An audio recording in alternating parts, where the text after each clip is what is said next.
Ageng Pangestuti dengan karyanya dari Jerman lari ke Prancis.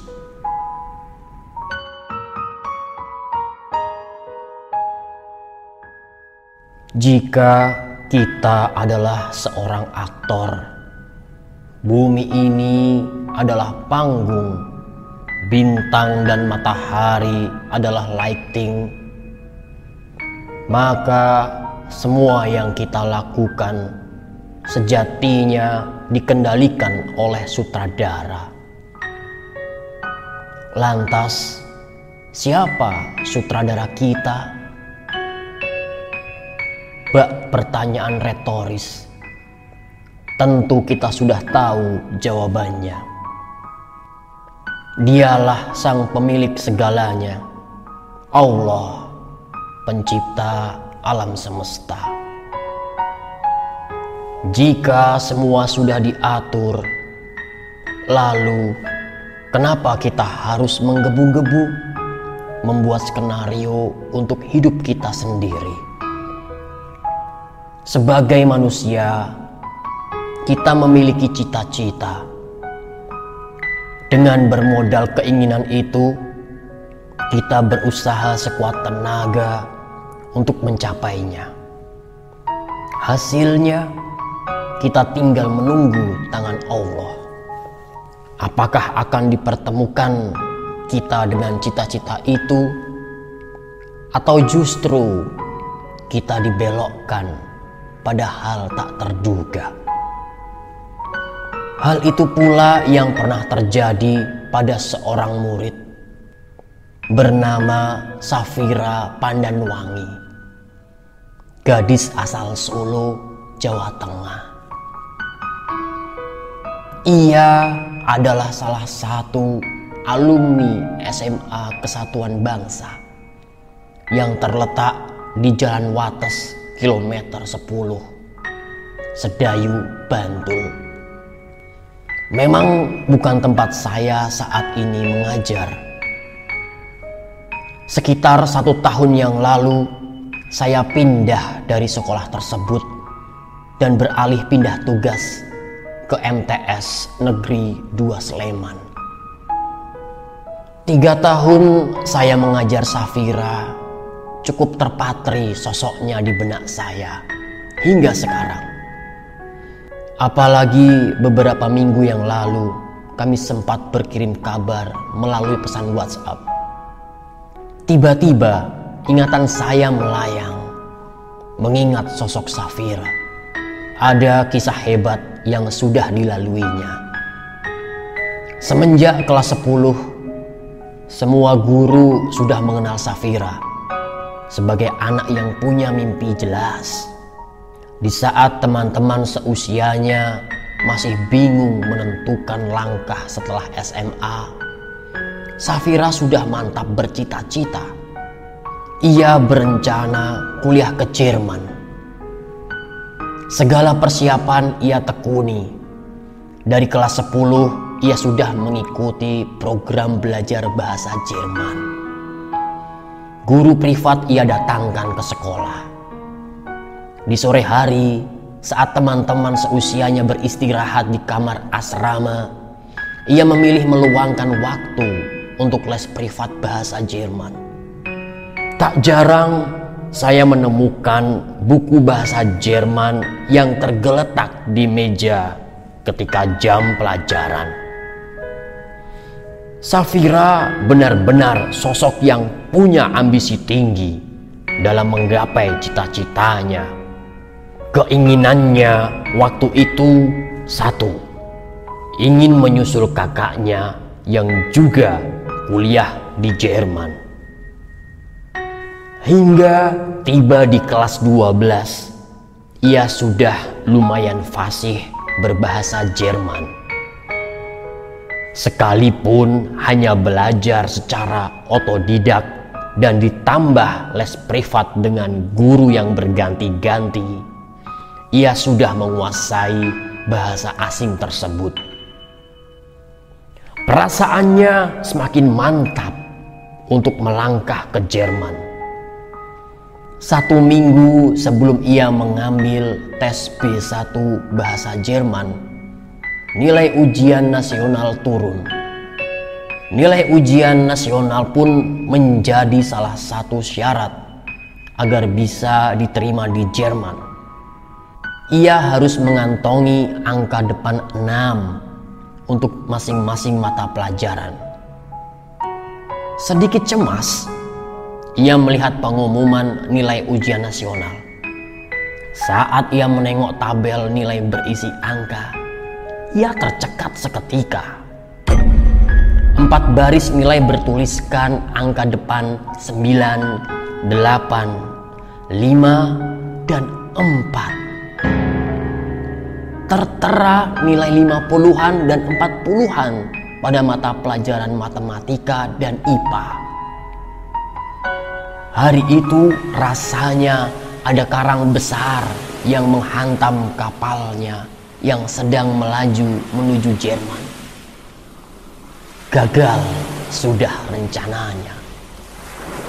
Akhirnya Safira memutuskan untuk mengikuti ujian nasional perbaikan yang diadakan pemerintah.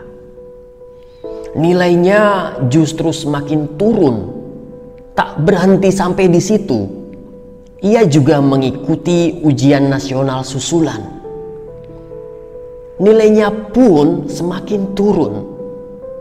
Padahal ia sudah berusaha keras belajar. Namun hasilnya tidak sesuai harapan. Rencana matangnya ke Jerman semakin menjauh. Lama-kelamaan Safira seolah menyerah dengan impiannya. Ia mencoba mendaftarkan diri pada kampus dalam negeri melalui jalur SBMPTN. Namun naas, rencana barunya itu pun kandas. Ia tertolak. Tahun itu tahun di mana ia harus sudah menyandang predikat sebagai mahasiswa berubah menjadi tahun kelam baginya. Safira sengaja menutup diri dari kehidupan di media sosial. Baginya, pertanyaan yang muncul tentang perkuliahan di Jerman semacam cambuk. Saat itu, Safira hampir terpuruk. Mencoba keluar dari keterpurukan itu, Safira mengikuti berbagai macam kegiatan. Mulai dari merangkai bunga, kursus membuat teh, hingga menyulam. Semua ia jalani demi pikirannya tetap positif.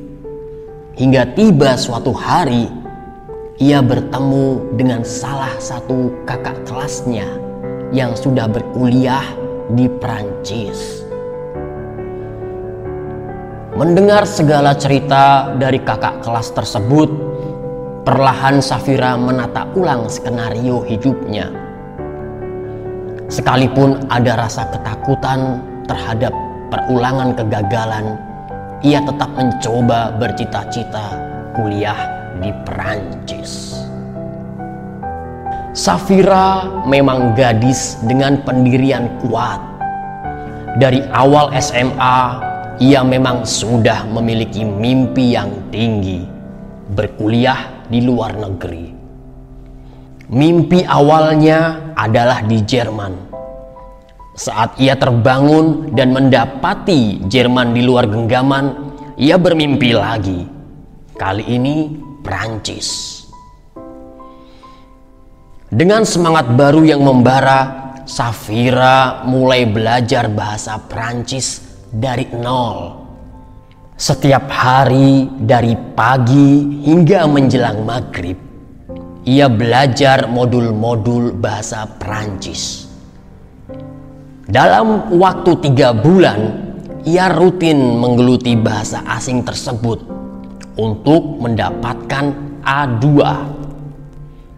Hasilnya, ia sudah lumayan mahir dan menguasai. Ia pun mengikuti tes bahasa Prancis.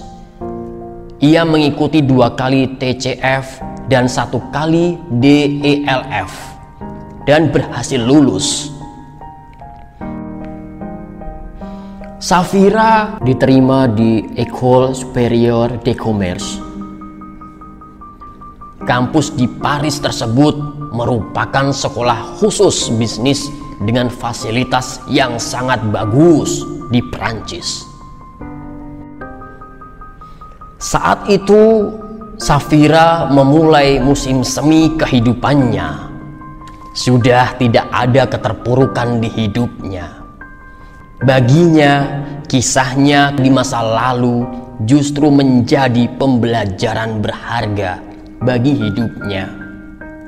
Bahkan ketika ia bertemu dengan adik-adik kelas yang juga merasakan gap year di saat teman-temannya sudah mengenakan jas alma mater, Safira siap memberi motivasi. Bagi Safira, saat itu kapal skenarionya tidaklah gagal. Ia hanya memutar arah kapalnya dari Jerman menuju ke Prancis. Dari kisah Safira ini, saya jadi teringat isi buku berjudul Jalani, Nikmati, Syukuri yang pernah saya baca. Salah satu halaman dari buku tersebut membahas bahwa kita sering berpikir bahwa kita bisa mengendalikan hidup kita. Nyatanya tidak.